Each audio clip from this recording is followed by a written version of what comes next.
What's going on, guys? Welcome back to Narrative Watch. It is Monday, October 14th, and this week we are looking at the crazy amount of regulatory interaction last week across multiple agencies, across actual governing bodies like the Senate, all around crypto. It's like everyone coordinated.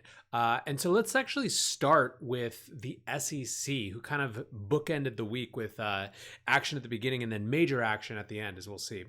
So the early part of this was Bitwise, right? So Bitwise is one of the groups that has been putting forth Bitcoin ETF proposals. And if you'll remember, Van Eck withdrew their ETF proposal a couple weeks ago. Basically, probably, they have much more background information. They're in constant conversation with regulators. Withdrawal probably means that they didn't believe that it was going to get through and that it would be worse to push it through for some reason. So the outstanding proposal at that time was this Bitwise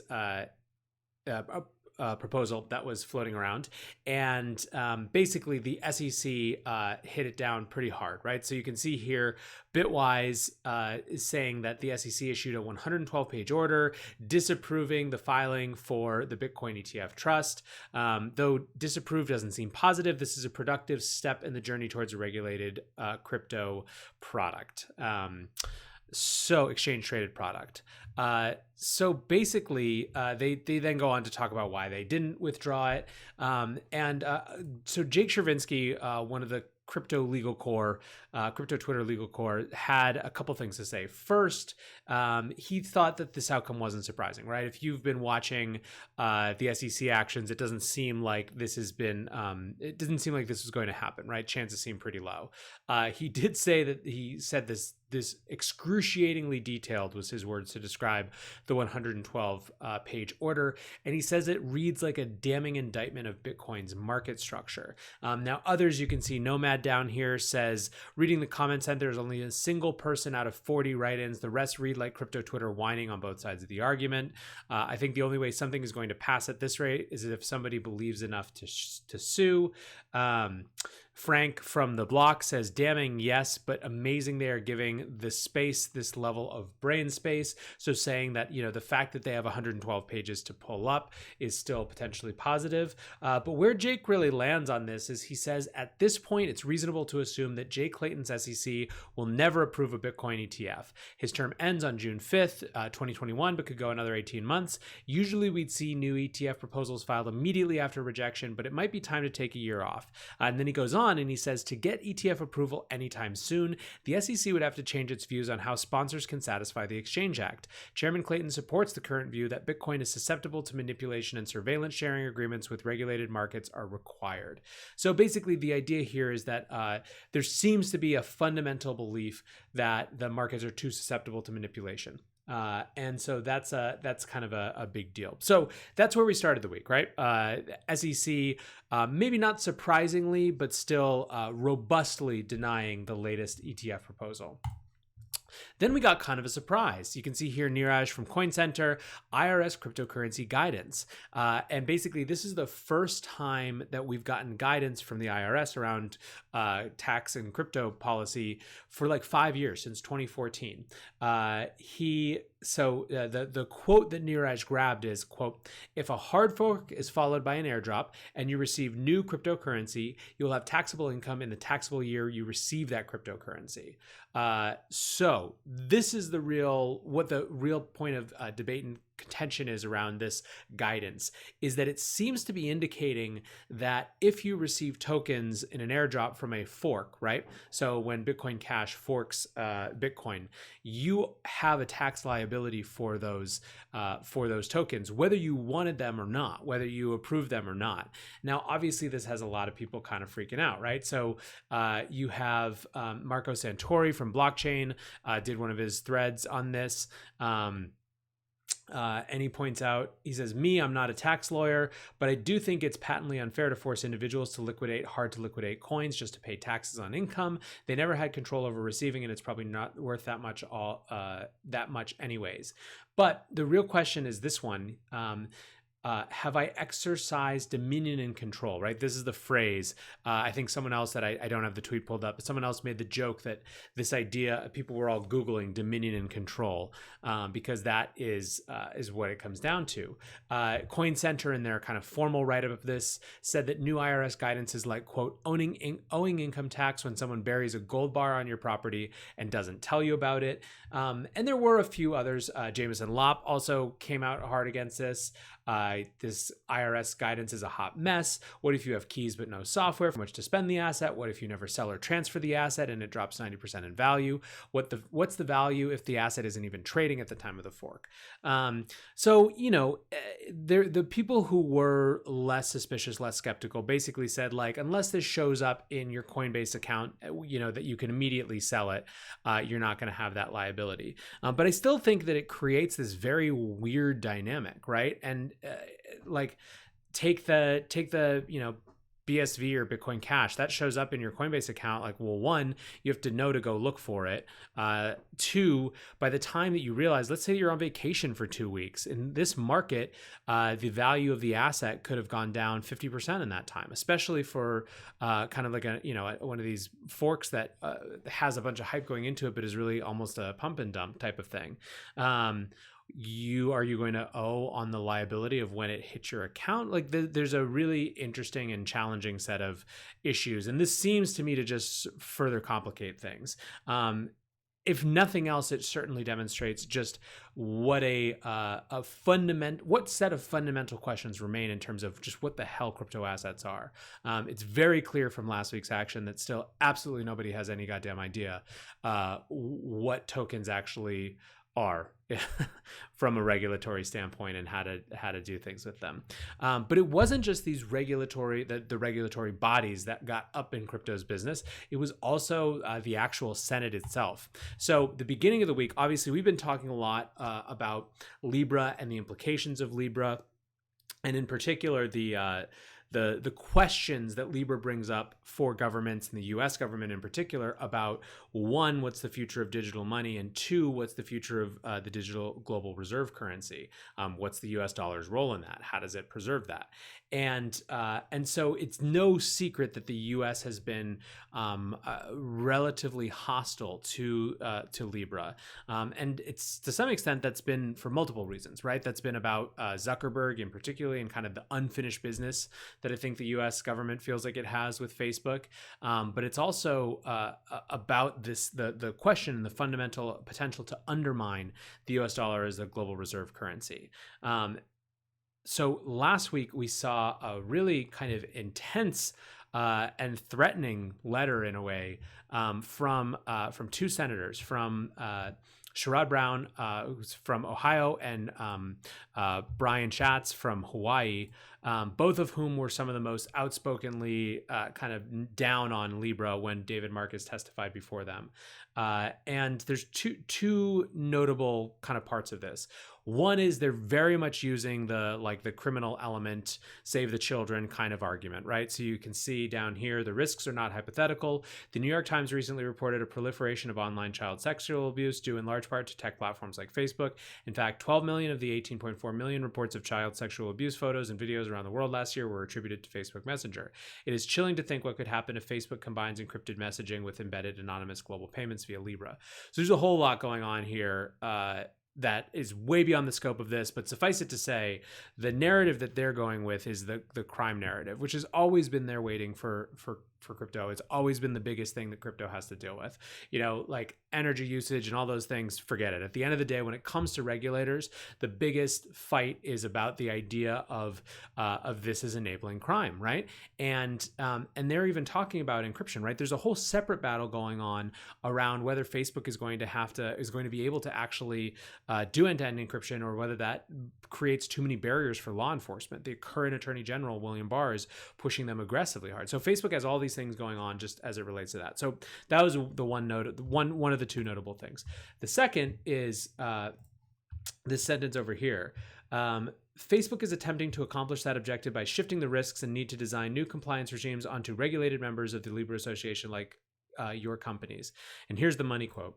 If you take this on, you can expect a high level of scrutiny from regulators, not only on Libra related payment activities, but on all payment activities. It's basically a threat, right? And it may be a true threat. It may be more like a promise, but it's still a threat. It's saying, get the hell out of this association or we're going to come after you. And that is an aggressive tone that I think a lot of people had issues with, right? So you have Bruce Fenton over here. Let's actually get to the point. So this happened earlier in the week. By Friday, so right as the day was ending on Friday, there was this massive news dump where all of a sudden eBay and then Stripe and then MasterCard and then Visa had all left the Libra Association.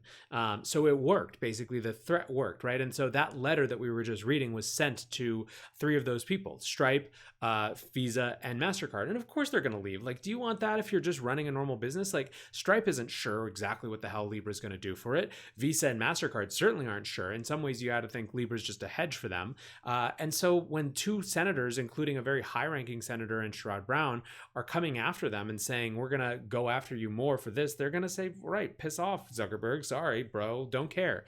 And sure enough, that's what happened, right? So Bruce Fenton here says, Maxine Waters, who I guarantee could not explain the first thing about financial tech or blockchains, and her cronies in Congress have succeeded in getting some of the most profitable, popular, and innovative companies to leave the Libra project before it even started. Terrible. I think that there's plenty of ire to go around. I would say that I think that in this particular case, the onus is much more on Schatz and Brown there.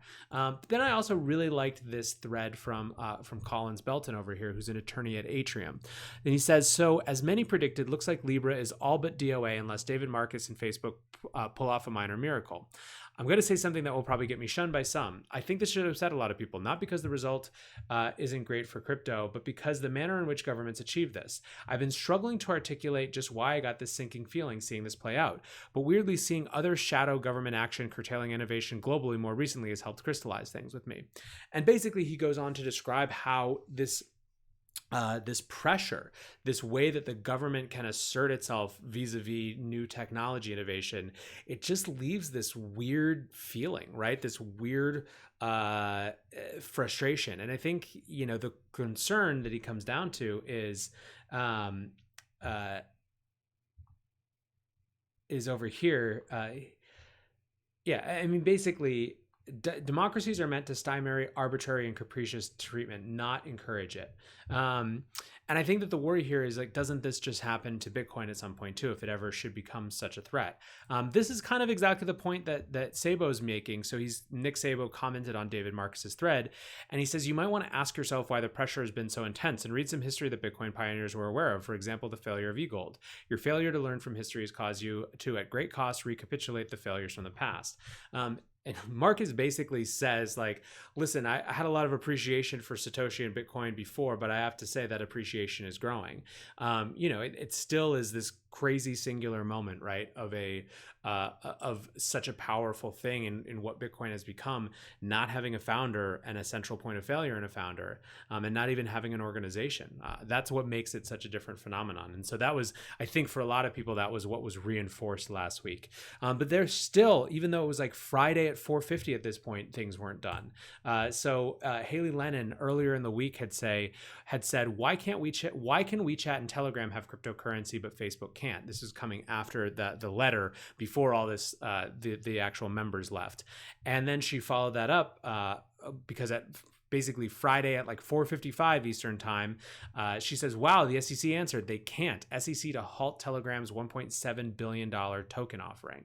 So basically, like I said, the SEC started and ended the week. The second round was SEC actually coming in and saying basically that